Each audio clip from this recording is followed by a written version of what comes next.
মানে সামৰ্থ এডমিশন সামৰ্থ পোৰ্টালেৰ আন্ডাৰত তোমালোকৰ এডমিশন হৈ আছে সেইটো যাবা তাত যদি ব্লক হৈ যায় দেন ইট উইল ব্লক আমি খুলিব নোৱাৰোঁ সেইটো মানে চেষ্টা কৰিছোঁ লাইব্ৰেৰী ডিজিটেল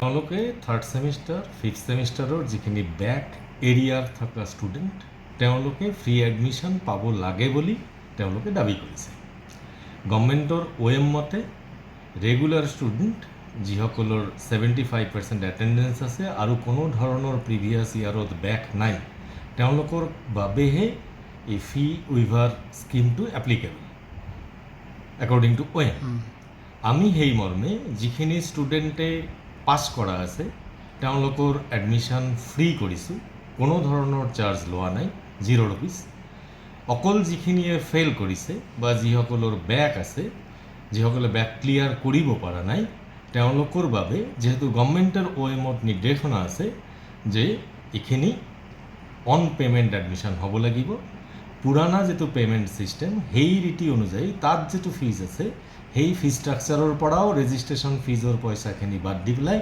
যিখিনি টকা হয় বোনাফাইড যিখিনি টকা তেওঁলোকৰ পৰা তেওঁলোকক দিব লাগে বুলি আমি নটিছ যোগে তেওঁলোকক জনাইছোঁ এতিয়া ষ্টুডেণ্টখিনিৰ যিখিনি এক্সপেণ্ডিচাৰ গভৰ্ণমেণ্টে তেওঁলোকক সৰ্বতোভাৱে সহায় কৰি আছে যাতে ষ্টুডেণ্টছখিনি ভাল ৰিজাল্ট কৰি কলেজখনৰ পৰা ওলাই যাব পাৰে কিন্তু যদি কোনোবাই এনেকৈ 2টা পেপাৰ ফেইল 5টা পেপাৰ ফেইল কোনোবাই এবচেণ্ট পৰীক্ষাই দিয়া নাই তো এই স্কিমটো আচলতে তেওঁলোকৰ বাবে এপ্লিকেবল নহয় আজিৰ ডেটলৈকে গভৰ্ণমেণ্টে যদি OMখন চেঞ্জ কৰে যি ধৰণৰ নিৰ্দেশনা চৰকাৰৰ পৰা আহিব সেইটো আমি মানি ল'ম কিন্তু সদ্যহতে আমি যেটো নিৰ্দেশনা দিছোঁ গভৰ্ণমেণ্টৰ OM মৰ্মে সেইমতেই এডমিশ্যন প্ৰক্ৰিয়াটো চলি থাকে এইটো অল অসমতে নিৰ্দেশনাটো একে গোটেই অসমত নিৰ্দেশনাটো গভৰ্ণমেণ্টৰ ফালৰ পৰা একে OM এখনে ফৰ আছাম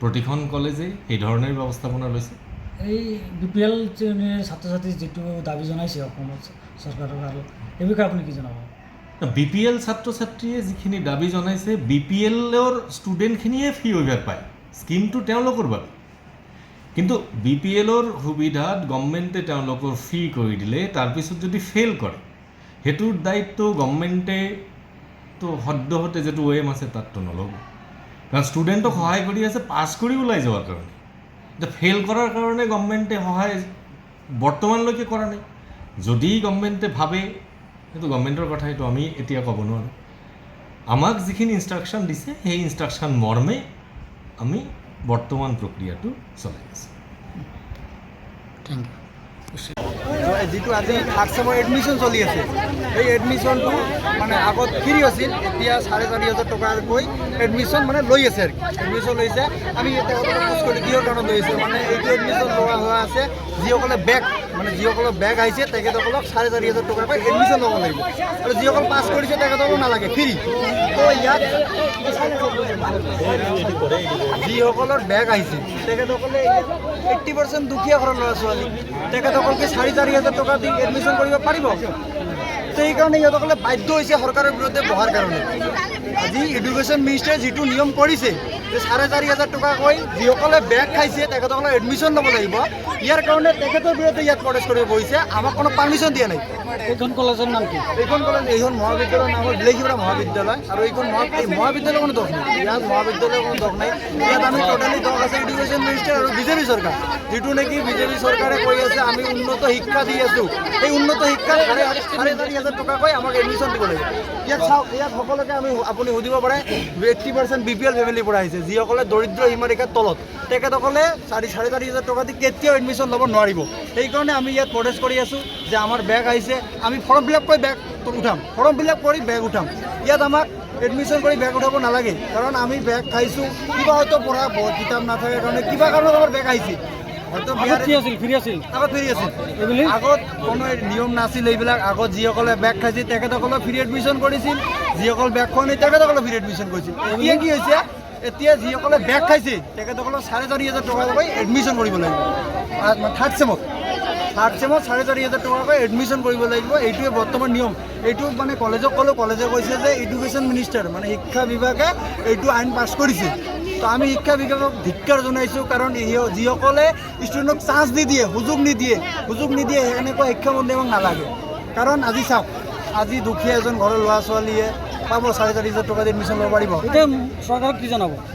চৰকাৰক আমি ৰিকুৱেষ্ট কৰি আছোঁ যে আপোনালোকে যিটো আগৰ নিয়ম আছিল ফ্ৰী এডমিশ্যন, তেখেতসকলক এটা চান্স দিয়ক, ফ্ৰী এডমিশ্যন কৰি দিয়ক, 4,500 টকাটো বাদ দিয়ক, 4,500 টকা এডমিশ্যনটো ল'ব নালাগে। ফৰ্ম ফিল আপ কৰিছিলোঁ, তথাপিও আমাক এডমিশ্যনটো ফ্ৰী কৰি দিব লাগে। এইবিলাক কৈছে 90% BPL হয়, আৰু আমাক ঘৰৰ পৰা কৈছে যে বোলে তেনেহ'লে কলেজ বন্ধ কৰি দিয়া। আমি মহোদয়ক এইটো জনাব বিচাৰোঁ যে আমাক এডমিশ্যনটো যাতে ফ্ৰী কৰি আগৰ দৰে এডমিশ্যন কৰতে হয়। হা, আৰু 4,530 টকা কৰি দিছে। বহুত দুখীয়া ঘৰৰ ল'ৰা ছোৱালী হয়, আমাক এডমিশ্যনটো ফ্ৰী দিব লাগে ছাৰ। এইটোৱে আমি শিক্ষামন্ত্ৰীৰ পৰা অনুৰোধ যাচিলোঁ। কোন সিএম সব কৰো? হ্যাঁ, কোন সিএম? Third sem. আমাৰ বেগ লাগিছে, কলেজৰ পৰা কৈছে যে বেগ লগা থকা ষ্টুডেণ্টবিলাকৰ 4,530 টকা কৰি লাগিব। কিন্তু আমিতো দুখীয়া মানুহ, আমি যেনে তেনে কৰি খাই পৰি আছোঁ। কিন্তু আমাৰ এত টাকা দিয়ে মানে এডমিশ্যন হোৱাৰ সামৰ্থ্য নাই আমাৰ সবাৰই। এতিয়া মুখ্যমন্ত্ৰী কি জানাব আৰ শিক্ষামন্ত্ৰী কি আমি জানাব? শিক্ষামন্ত্ৰীক জানিব বিচাৰিছোঁ মই প্ৰি এডমিশ্যন কৰিব লাগিব। 1 বছৰ ধৰে এইবুলি 1 বছৰ ধৰে এইবুলি ফ্ৰী কৰিব লাগে। হয়, যিহেতু আমাৰ ব্যাগ আছে, মই জানো মোৰ ব্যাগ আছে, আমি ব্যাগ ক্লিয়াৰ কৰিম, কিন্তু আমাৰ এডমিশ্যন ফিজটো কমাই দিব লাগিব। এডমিশ্যন পাইছে, কিন্তু এইবেলি ষ্টুডেণ্টবিলাকৰ বেগ থকাৰ কাৰণে ষ্টুডেণ্টবিলাকক 4,500 টকাকৈ দি এডমিশ্যন কৰিব লগা হৈছে। এইটো দোষ আমাৰ কলেজৰ নে গুৱাহাটী ইউনিভাৰ্চিটিৰ দোষ আমি বুজি পোৱা নাই। আৰু এডমিশ্যনটো মানে হঠাৎ কৈ দিছে। ছোৱালীবিলাক ষ্টুডেণ্টবিলাক যে আছে এইবিলাক যে কিবা এটা যে মানে ভাবিব সেইটো টাইম দিয়া নাই।